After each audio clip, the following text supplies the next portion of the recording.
बोलिए वैशाख महात्म की जय।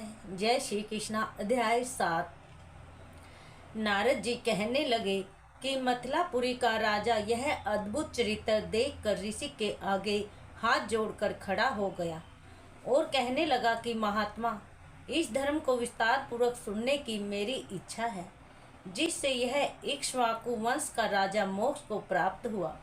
श्रुतिदेव कहने लगे कि राजन, तुम धन्य हो, जो युवावस्था में ही तुमको भगवान के प्रिय धर्म के लिए इतना प्रेम है। बहुत धर्मों के संचित शुभ कर्मों के बिना प्राणी की बुद्धि भगवान की कथा आदि में नहीं लगती। इस युवावस्था में इतना बड़ा राजा पाकर तुम्हारी ऐसी मति को देखकर मैं तुमको श्रेष्ठ वैष्णव मानता हूँ। इसलिए मैं यह श्रेष्ठ वैष्णव धर्म तुमसे कहता हूँ। जैसे प्रत्येक मनुष्य के लिए शौच, स्नान, संध्या, तर्पण आदि नित्य नियम कर्म है, वैसे ही वैशाख मास के भी कुछ कर्म है। वैशाख धर्मों के समान और कोई धर्म नहीं है। जो कोई इन धर्मों को नहीं करता उसको स्वर्ग प्राप्त नहीं होता। जैसे बिना राजा की प्रजा उपधर्मों से नष्ट हो जाती है, वैसे ही बहुत से धर्म भी नष्ट हो जाते हैं।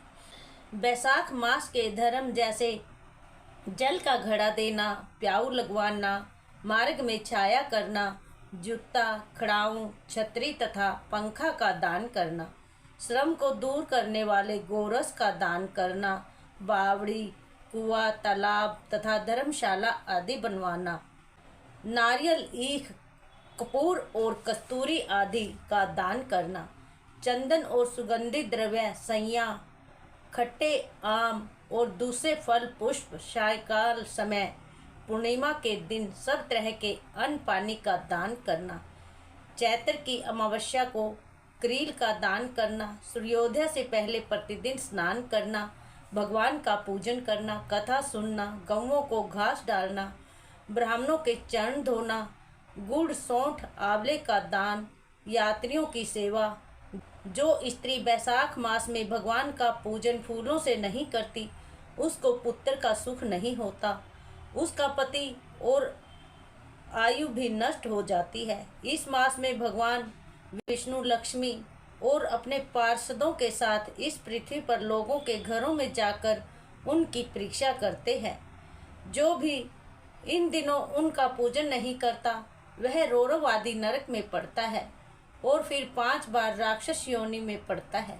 इसलिए इस मास में अन्न व जल से भूखे प्यासे प्राणियों की रक्षा करें। इति श्री वैशाख महात्म 7वां अध्याय समापन। हरि ओम।